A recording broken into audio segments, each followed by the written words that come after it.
দর্শক আসসালামু আলাইকুম, প্রীতি এবং শুভেচ্ছা। এই মুহূর্তে আপনাদের সামনে কথা বলতে এসেছি মব পার্টিকে সেনাবাহিনীর কঠিন বার্তা, এই প্রসঙ্গটি নিয়ে কথা বলবো। আপনারা জানেন যে রংপুরের ঘটনা এটি, এবং আপনারা ইতিমধ্যেই গণমাধ্যমের কল্যাণে ভিডিও ফুটেজ সহ দেখেছেন যে রংপুরে জাতীয় পার্টির চেয়ারম্যান জিএম কাদেরের বাসভবনে হামলার ঘটনার প্রেক্ষিতে সেনাবাহিনীর গৌরবের ভূমিকা। অনেকদিন পর জাতি দেখল যে একটা সেনাবাহিনী সেখানে গৌরবোজ্জ্বল ভূমিকা নিয়েছেন। সেনাবাহিনীর এক ব্রিগেডিয়ার জেনারেল, তার ভিডিও আপনারা নিশ্চয়ই দেখেছেন। সেনাবাহিনীর ভূমিকাকে বাংলাদেশের মানুষ এইভাবেই দেখতে চায়। ব্রিগেডিয়ার জেনারেল কি বলেছেন যে মদের নামে যে আগুন লাগায়, যারা ঘরদোর ভাঙচুর করে, এটা করার এখন সুযোগ নাই বলে জানিয়েছেন ব্রিগেডিয়ার জেনারেল হুমায়ুন কায়ুম। জাতীয় পার্টির চেয়ারম্যান জিএম কাদেরের বাসভবনে হামলা ও ভাঙচুরের ঘটনায় জিজ্ঞাসাবাদের জন্য গতকাল শনিবার মধ্যরাতে বৈষম্য বিরোধী ছাত্র আন্দোলন ও বিএনপি নেতাদের ডেকেছিল সেনাবাহিনী। খবর পেয়ে সেখানে ছুটে যান এনসিপির মুখ্য সংগঠক উত্তরাঞ্চল সার্জিস আলম। এই সময় সার্জিসের সঙ্গে কথা বলেন সেনাবাহিনীর 72 পদাতিক ব্রিগেডের commander brigadier general Humayun Kayum. এবং সার্জিসের সাথে কথা বলার সেই ভিডিওটি ইতিমধ্যে ছড়িয়ে গেছে, আপনারা দেখেছেন সেটি। তিনি সার্জিস আলমকে বলেন, শরীরে যতক্ষণ রক্ত আছে, we are not going to promote anyone যে দেশের বিরুদ্ধে করে। আপাতত স্ট্যান্ডিং হলো যে জনগণের অসুবিধা করে, ভ্যান্ডালিজম করে, মবের নামে আগুন লাগায়, যা ঘরদোর ভাঙচুর করে, এই পার্টিটাকে বার্তা দেওয়া যে এটা করার সুযোগ নেই এখন। জাতীয় পার্টির চেয়ারম্যান জিএম কাদেরের রংপুর সেনপাড়ার বাসভবন দ্য স্কাই ভিউ গত বৃহস্পতিবার রাত 15টার দিকে হামলা ও ভাঙচুরের ঘটনা ঘটে। এই ঘটনায় বিএনপি ও বৈষম্য বিরোধী ছাত্র আন্দোলনের নেতাদের ডেকে জিজ্ঞাসাবাদ করা হয়। জিজ্ঞাসাবাদ শেষে সবাইকে ছেড়ে দেওয়া হয়। গত রাতে জাতীয় নাগরিক পার্টির মুখ্য সংগঠক সার্জিস আলম ফেসবুকে এক পোস্টে বলেন, রংপুরে ফ্যাসিস্টের দোসরদের গ্রেপ্তার না করে অভ্যুত্থানের সহযোদ্ধাদের বিব্রত করলে আগামীকাল আবার দেখা হবে রংপুরের রাজপথে। সেনাবাহিনীর সঙ্গে আলাপ শেষে সার্জিস আলম সাংবাদিকদের বলেন, তদন্তের জন্য বৈষম্য বিরোধী ছাত্র আন্দোলন হোক, বিএনপি, জামাত, এনসিপি যে কাউকে জিজ্ঞাসাবাদ করা যেতে পারে, অবশ্যই প্রয়োজন। আমরা মনে করি রাত 1টা-2টা বা ওই সময়টায় দৃষ্টিকটু দেখায়, আমরা প্রত্যাশা করি তাদের যে কোনো টাইমে দিনের বেলা অফিস আওয়ারে ডেকে নেওয়া হয়। যেটি হোক না কেন, সেনাবাহিনী একটা মবের এগেইনস্টে কঠিন বার্তা দিয়েছেন একজন জেনারেল লেভেলের, একজন brigadier general Humayun Kayum. Brigadier general Humayun Kayum এই বার্তার ফলে প্রশংসায় ভাসছেন। সার্জিস আলমের হুমড়িতম্বে যে ফ্যাসিবাদের দোসরদের না ধরে তাদেরকে ধরা হচ্ছে, ঢাকা থেকে হুমড়িতম্বি করে সেখানে গেলেন, গিয়ে একজন ব্রিগেডিয়ার জেনারেল তাকে এইভাবে বললেন যে মব পার্টিকে বার্তা দিলেন। আমি ধন্যবাদ জানাই ব্রিগেডিয়ার জেনারেল হুমায়ুন কায়ুম আপনার প্রশংসিত ভূমিকার জন্য। বাংলাদেশের মানুষ চায়, আমরা চাই যে সেনাবাহিনী এভাবেই সারা বাংলাদেশে মবের বিরুদ্ধে যুদ্ধ ঘোষণা করবে, এবং মবের বিরুদ্ধে যুদ্ধ ঘোষণা না করলে বাংলাদেশকে বাঁচানো অসম্ভব, রক্ষা করা অসম্ভব। বেশি না, 10টি জায়গায় এইরকম মবকারীদের পানিশমেন্টের ব্যবস্থা করুন, দেখবেন আগামীকাল থেকে মব বন্ধ হয়ে গেছে। এমনকি এই মবের কারণে যদি এই যে এনসিপি নামের যে দলটি, এই দলটির যদি কেন্দ্রীয় নেতাদের উস্কানি থাকে, এই যে সার্জিস আলম হামলা করেছে জাতীয় পার্টির চেয়ারম্যানের বাড়িতে, তিনি যদি দোষী হন, অপরাধী হন, তাকে অ্যারেস্ট করুন, করে বিচারের আওতায় আনুন, সঠিক বিচার। কিন্তু হামলা তো করতে পারেন না, আইন হাতে তো তুলে নিতে পারেন না। আমি যেটি বলছিলাম, এই যে সার্জিস আলমরাও যদি ইন্ধনদাতা হয়, তাদেরকে বিচারের আওতায় আনতে হবে। ফ্যাসিবাদের দোসর করে দেশ এক জঙ্গলি দেশে পরিণত করা হয়েছে, এগুলো বন্ধ করতে হবে। এবং সেনাবাহিনীর ভূমিকা এই জায়গায় খুব জোরালো ভূমিকা প্রত্যাশা করে জাতি প্রত্যাশা করে বসে আছে, এবং প্রত্যাশা করতে করতে এক প্রকার একটা পর্যায়ে এসে জাতির হতাশায় পেয়ে বসছে। আশা করবো যে সেনাবাহিনী সেই হতাশা থেকে দূর করবে জাতিকে। ব্রিগেডিয়ার জেনারেল হুমায়ুন কায়ুম যে দৃঢ় কণ্ঠ গণমাধ্যমে এসছে যে দৃঢ় কণ্ঠে যেটি বলেছেন এমনটা যেন সারা বাংলাদেশে হয়। টেকনাফ থেকে তেতুলিয়ায় যেখানে যেখানে সেনা কর্মকর্তারা দায়িত্বে আছেন, আপনারা দয়া করে মেহেরবানি করে সোচ্চার হন, বাংলাদেশকে বাঁচান, অন্ততপক্ষে মবের হাত থেকে বাঁচান। আওয়ামী লীগ, ফ্যাসিবাদ, এগুলো শুনতে শুনতে আমাদের কান ঝালাপালা হয়ে গেছে। আওয়ামী লীগের কোনো কর্মী, আওয়ামী লীগের কোনো নেতা যদি দোষী হয় তাদের ধরুক, তাদের বিচার করুক, কিন্তু নির্দোষ মানুষও মবের শিকার হচ্ছে, তা থেকে অন্তত পক্ষে সেনাবাহিনী রক্ষা করুক, এটি সেনাবাহিনীর কাছে প্রত্যাশা। সাধুবাদ সেনাবাহিনী। রংপুরের ব্রিগেডিয়ার জেনারেল কাইমের ভূমিকাকে আবারও সাধুবাদ জানিয়ে আমি আমার কথা এই মুহূর্তে শেষ করছি। সবাই ভালো থাকুন, সুস্থ থাকুন। প্রিয় দর্শক, সাজ্জাদ কাদিরের সালাম, আসসালামু আলাইকুম, প্রীতি এবং শুভেচ্ছা নিন। এই মুহূর্তে আপনাদের সামনে কথা বলতে এসেছি, ভারত কি বাংলাদেশে কোনো সামরিক অভিযানের পরিকল্পনা করছে, এই প্রসঙ্গটা নিয়ে। আমরা ইতিমধ্যেই বেশ কিছুদিন যাবৎ, গত 1-1.5 মাস যাবৎ বলে আসছি যে বাংলাদেশ বর্ডার নিয়ে, বাংলাদেশ সীমান্ত নিয়ে ভারত কিন্তু যথেষ্ট অ্যালার্ট, এবং লক্ষণটা খুব একটা ভালো দেখা যাচ্ছে না। এই যে পাকিস্তানে জঙ্গি আস্তানা যে ভারত গুড়িয়ে দিল, আপনারা কি কেউ কল্পনা করেছিলেন হঠাৎ করে 7 মে গত মাসের হামলা হলো পাকিস্তানে এবং জঙ্গি আস্তানা গুড়িয়ে দিল? কি কারণে? সেই 22 এপ্রিল যে পহেলগাঁও হামলা হলো কাশ্মীরে, এটি বলা হচ্ছে বা এটি জানা যাচ্ছে পাকিস্তানি জঙ্গি গোষ্ঠী লস্করি তাইবার একটি সহযোগী সংগঠনের কাজ। এটি নিয়ে কোথাও কোনো তদন্ত হয়েছে? প্রশ্ন হয়েছে? কিন্তু সন্দেহমূলক ভাবে যে পাকিস্তান জঙ্গি তো দমন করছেই না, বরঞ্চ জঙ্গি পৃষ্ঠপোষকতা করছে, যার দরুন ভারত তার প্রতিবেশী, তার পাশে, তার সীমান্তের কাছাকাছি জঙ্গি তৎপরতা এবং তার দেশের ভেতরে জঙ্গি হামলার উপযুক্ত জবাব দিয়েছে পাকিস্তানে জঙ্গি ঘাঁটিতে হামলা করে। ঠিক আজকে বাংলাদেশের মানুষও এটি কল্পনাও করতে পারে না বা ভাবতে পারে না যে ভারত বাংলাদেশে কোনো হামলা করতে পারে। কিন্তু সাম্প্রতিক তৎপরতায় আমার এই বিষয়টি উড়িয়ে দেবার কোনো কারণই নেই, মনেই হচ্ছে না। আপনারা ইতিমধ্যে গণমাধ্যমের কল্যাণে খবর পেয়েছেন, আজকে আমরা যে মুহূর্তে কথা বলছি ঠিক পরশুদিন শুক্রবার 30 মে রাত 8টার দিকে কুড়িগ্রামের রৌমারী উপজেলার ঐতিহাসিক বড়াইবাড়ি সীমান্তে 4টি ভারতীয় ড্রোন উঠতে দেখা গেছে।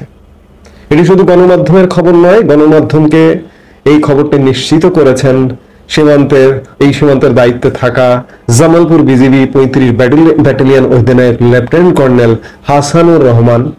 তিনি নিশ্চিত করেছেন যে এখানে ড্রোন উঠতে দেখা গেছে। এই দুর্গম সীমান্ত এলাকায় ড্রোন কোথা থেকে আসবে? ভারত থেকে। এবং সেখানকার স্থানীয়রা বলছেন ভারতের আসাম রাজ্যের কাকরিপাড়া বিএসএফ ক্যাম্পের আওতাধীন বিএসএফ সদস্যরা শুক্রবার রাতে বাংলাদেশের অভ্যন্তরে 4টি ড্রোন পাঠায়। রৌমারী উপজেলার বড়াইবাড়ি ও বারবান্দা গ্রামের আকাশে এসব ড্রোন প্রায় 4 ঘন্টা ধরে চক্কর দেয় বিএসএফ নজরদারি করতে এবং বাংলাদেশিদের মধ্যে আতঙ্ক ছড়াতে এসব ড্রোন উড়াচ্ছে। এটি বাংলাদেশি মানুষের, সীমান্ত এলাকার মানুষের কথা।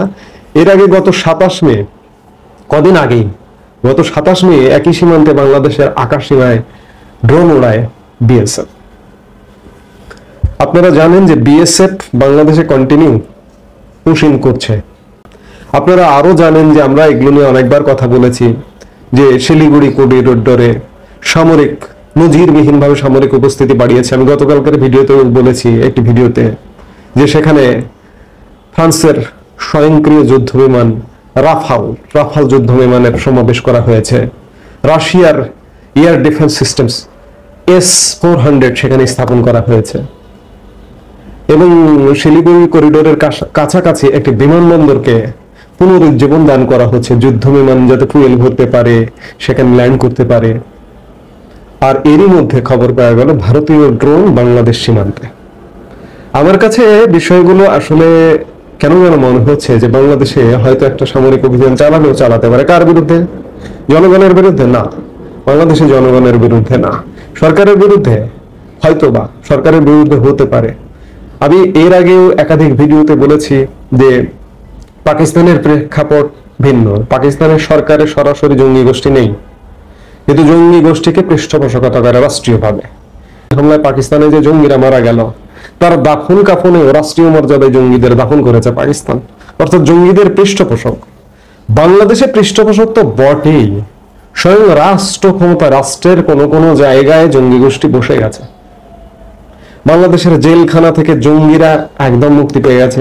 আমি যেটি বলছিলাম, রাষ্ট্রীয় জায়গায়, গণমাধ্যমে সরব, সোশ্যাল মিডিয়ায় সরব, সিটি কর্পোরেশনের যে একজন প্রশাসক বসানো হয়েছে হিজবুত তাহরীরের সদস্য। আমরা হয়তো একটি বিষয় জানি, সামনে এসছে, এরকম বিভিন্ন জায়গায় জঙ্গি গোষ্ঠী বসে গেছে। সেই জায়গায় বাংলাদেশে যদি ভারত সামরিক অভিযান চালায়, অবাক হবার কিছু থাকবে না। সীমান্তে সামরিক উপস্থিতি বাড়াচ্ছে, সীমান্তে মহড়া, ড্রোন মহড়া করছে, সামরিক মহড়াও করেছে কদিন আগে, যে তিস্তা প্রহার গত 8 থেকে 10 মে শিলিগুড়ি করিডোর সংলগ্ন ফারাক্কাবাদ এলাকায় তিস্তা পাড়ে। কেন? পূর্ব সীমান্তে কেন করছে? আবার গতকালকে ভারতের সেনা পর্যায়ে 3 বাহিনী প্রধান এবং সেনা সর্বাধিনায়ক অনিল চৌহান সিডিএস সহ এবং ইস্টার্ন কমান্ড, ভারতের সেনাবাহিনীর ইস্টার্ন কমান্ডের জিওসি কে নিয়ে একটা অসমর্থিত সূত্রের খবর, গতকালকে এমন মিটিং হয়েছে এবং সেই মিটিংটি নাকি বাংলাদেশ প্রসঙ্গে। যদি তাই হয়, একটি অসমর্থিত সূত্র বলছে যে গতকালকে মিটিং হয়েছে। যদি মিটিং হয়ে থাকে, বাংলাদেশ নিয়ে মিটিং হয়ে থাকে, কি মিটিং হতে পারে? ভারত খুব গত 10 মাস যাবৎ বাংলাদেশের গতিবিধি অবজার্ভ করছে, পর্যবেক্ষণ করছে, এবং ভারতীয় সেনাবাহিনীর সাথে বাংলাদেশ সেনাবাহিনীর সংযোগ আছে। এটি বাংলাদেশ সেনাবাহিনীর তরফ থেকে যেমন আমরা জেনেছি, ভারতীয় সেনাবাহিনীর তরফ থেকেও জেনেছি। আমাদের সেনাবাহিনী সীমিত সক্ষমতা দিয়ে যথেষ্ট সাধ্য মতো কাজ করে যাবার চেষ্টা করছে। এটি অস্বীকার করবার উপায় নেই। মাঝে মাঝে আমাদের মনে হয়, আমারও মনে হয় কখনো কখনো, যে সেনাবাহিনী আছে, তারপরে মব থামছে না কেন, মব ভায়োলেন্স বন্ধ হচ্ছে না কেন? কিন্তু আমার সেনাবাহিনীর সক্ষমতা সীমিত। সেনাপ্রধানের এক বক্তব্যের মাধ্যমেই আমরা জানতে পেরেছিলাম যে রোস্টার ডিউটি করে 30,000 সৈন্য করে, 31,000 নামে আর 31,000 ওঠে। এই 30,000 সৈন্য সারা বাংলাদেশে, সেটা কি সম্ভব? আর সেনাবাহিনীর কি আইন শৃঙ্খলা রক্ষা করা সম্ভব? সম্ভব না বলেই আজকে আইন শৃঙ্খলার অবনতি, আইন শৃঙ্খলা বিঘ্ন ঘটছে, মব ঘটছে। আইন শৃঙ্খলা রক্ষার প্রধান কাজ পুলিশের, সেই পুলিশ ধ্বংস করে ফেলানো হয়েছে। পুলিশকে তো আজও সক্রিয় করা যায়নি এবং যাবে না। এই বিদ্যমান পরিস্থিতিতে এটি অসম্ভব, পুলিশকে সক্রিয় করা সম্ভব হবে না।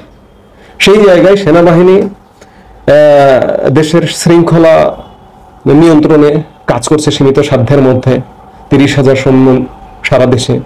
কিন্তু সেনাবাহিনী তো ক্যান্টনমেন্টে দেশ রক্ষার, স্বাধীনতা সার্বভৌমত্ব রক্ষার জন্য প্রচুর কাজ থাকে, কাজ আছে।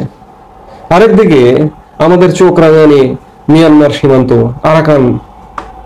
রাখাইন রাজ্য সংলগ্ন আমাদের যে সীমান্ত, আমাদের বিজিবি আছে সেখানে, কিন্তু তারপরেও সেনাবাহিনীর সেখানে কনসাস থাকতে হচ্ছে। কখন কি ঘটে, একটি দেশের বিদ্রোহী গোষ্ঠী যদি এপারে ঢুকে যায় তখন কি হবে?